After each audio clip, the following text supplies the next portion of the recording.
vostè du activitats teatrals fa temps? Sí, fa més de 15 anys, sí. Vaig començar a dedicar-me al teatre en Benimaclet, en un grup de teatre que demanaven en uns anuncis en el periòdic, vaig anar allà, vaig fer una espècie de càsting i vaig començar a fer teatre en el grup de teatre Benimaclet, en Enrique Sester, que ha sigut un gran director, i del cap de 2 anys este director se n'anà a La Canyada perquè ahir havien muntat un grup de teatre, el de La Canyada, i com que se deixava el grup de Benimaclet i el grup de Benimaclet no anava a subsistir per ells mateixos tampoc, jo el vaig seguir, me n'ania a La Canyada i des d'aleshores, que això allà l'any 99-2000, estic fent teatre en el grup de Benimaclet. També està fent coses en el grup de teatre de Pepeta Ricard, així, col·laboracions. El que passa que hi ha un moment en què he de decidir estar en uns o en uns altres, perquè a tot no se pot atendre. I en el grup de teatre La Canyada ha estat molt bé, fins ara estem fent 7, 8 o 12 representacions tots els anys. Últimament inclús n'he fet més perquè m'he entrat en el SAR. Això què és? El SAR, que és un programa de la Diputació ara no sé les sigles de SAR exactament, és un programa de la Diputació perquè els ajuntaments puguen contractar espectacles i que els sisca més econòmic. És un programa que normalment te paga una part l'Ajuntament i una altra part la Diputació.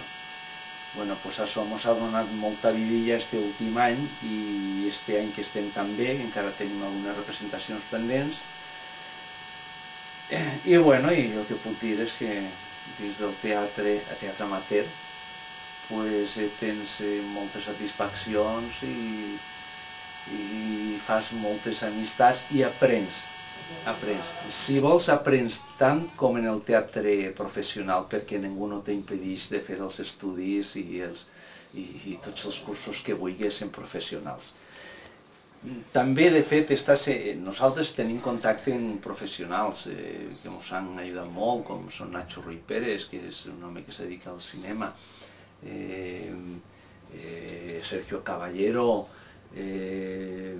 Alfred Picó, el grup Albena Teatre, Noelia Pérez, Rebeca Banys i altres que ara jo no me'n recorde, tots ells ens han anat donant coses i, en fi, hem anat aprenent d'ells. Aprofitem per anar a veure-los quan podem, perquè també veient teatre aprens. S'aprèn de totes maneres. Estar en tot el rotllo. Sí. El teatre amateur té moltes possibilitats, ja dic. Una, des de la simple participació, fer el que pugues, que ja és prou mèrit, perquè pujar dalt d'un escenari jo crec que és una cosa prou meritòria, ja, per se, ja ho és. I a partir d'ahí, tot el que tu li vulguis dedicar. A banda, adoptar la personalitat d'uns altres personatges i donar-li vida. Bé, però això és el que estava dient. Tot això ho pots fer des de l'amateurisme més pur, és a dir, el que tu pots fer i el que és capaç de donar ahí, i des d'un amateurisme més dedicat, en el qual tu per arribar a aquest punt, potser t'has repassat el mètode Stanislavski i tants altres, t'has hagut de formar, no? Això és el que te permet l'amateurisme.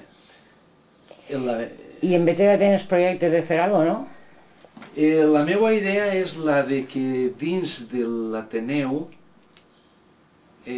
obrir una via de discussió, de treball, d'exercici sobre el teatre. No una via amateur. Una altra cosa és que els que siguin aficionats al teatre acaben fent alguna representació que a tots ens agrada, perquè sí, segurament el teatre al final el que te du és a representar alguna cosa, a interpretar alguna cosa. Aquesta és la raó de l'espai d'interpretació. però en realitat va més enllà. És aprofundir un poc en aquest món. Aquesta és la idea. En quin sentit? Pues aprofundir en les idees, en les arrels del teatre, en el teatre erudit, en el teatre aficionat, en el teatre com a sentiment, en totes les dimensions que són moltes que té el teatre. No sé, a lo millor podem acabar pues, la dansa, tal vegada, no ho sé. No tenim límits en aquest sentit, però sí volem explorar camins. I com ha dit que se diu aquesta activitat? El grup de què? Bueno, té el nom d'espai d'interpretació, perquè sobretot el que volíem evitar era que se conceptualitzara com un grup de teatre. No és cap grup de teatre, és un espai allà on tots aquells que tinguem alguna motivació per al teatre en qualsevol de les seves formes pues, pugui sentir-se còmode i sigui capaç de desenvolupar aquestes idees. Des de la meva perspectiva tampoc no hi ha professors ni hi ha alumnes. Tots són companys de viatge, uns saben més d'una cosa, d'altres saben més de l'altre, algú té més que dir, un altre no té tant que dir. Però és un espai, diguem, d'investigació. Ja tens gent que participa? Sí, n'hi ha... Som 5 persones, som ja majors, diguem, per l'edat, algú de més jovenet, hi ha una xiqueta més joveneta, uns 16-17 anys, i a mi m'agradaria molt que vinguera gent de totes les edats, vull dir, també gent més jove, perquè pareix que dona sempre més, com a més força, no? Quan vols alcançar... No està tan estancat. No, a veure, té la seva riquesa, la No, però me refereix que quanta més diversitat d'edat, millor. És més representatiu de totes les edats. Tens més possibilitats de fer coses. I personatges de diferents edats. Encara que uno se pot caracteritzar. Sí, perfectament, vull dir, no, tens més camp, evidentment, per les edats i segurament també més interès per part dels participants.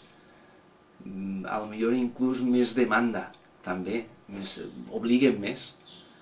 Fora molt interessant que hi haguera gent més jove per aquesta raó. El dia 11 se va inaugurar l'Ateneu, no? Va ser l'11? S'inaugurà el dia 11. I vareu actuar? Actuarem nosaltres, farem una xicoteta mostra del que vol ser l'Ateneu. Representarem una obra que se'n diu Aurora degollada, uns fragments, sols que uns fragments, esta obra és de Beth Escuder, és una obra que des del punt de vista de la llengua està molt ben escrita, és una obra que té una dimensió social important, alhora també té els requisits que tots volem, de que siga divertida, no a lo millor per a riure de l'estracanada, però sí per al somriure i per un sentit d'humor fi també. I jo crec que a més, en aquesta obra hem pogut fer el treball que ens proposaven, que era veure què passa en la interpretació, veure què passa en el teatre, veure què passa en el mètode i veure un poquet què passa en tot això que envolta el món de la interpretació. I això ja en gent de veterà? En gent de veterà. Ja en el grup este, en l'espai d'interpretació. Sí. I dius que demà volen que ho feu altra volta? Doncs demà ho posarem una altra vegada en escena. No, avui estem a 1 de juliol. Demà 2 de juliol, efectivament.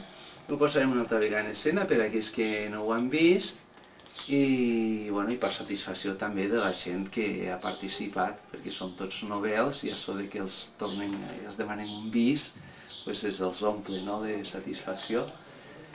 Per tant, estem contents. Després d'això ja, la veritat és que se'ns han plantejat altres objectius, ja ens han demanat que si podem preparar algunes lectures dramatitzades també. També tenim en ment la possibilitat de posar en escena alguns esquets, alguns contes curts d'autors com Quim Monzó, per exemple. que sempre són interessants, i bueno, jo crec que un poc se mos ha girat faena en el sentit més amateur de la paraula, no? I on assageu? Pues tenim una habitació de circumstàncies, no, diguem, perquè la veritat, home, tampoc és un espai comparable a un espai com els que puguen haver en els teatres, no, per ensenyar i això, però bueno, és un espai. Que allà en l'Ateneu, en la part de dalt, en la sala gran, i bueno, i ahí pues, més o menys com mos defensem i de moment pues, mos cobrís les necessitats.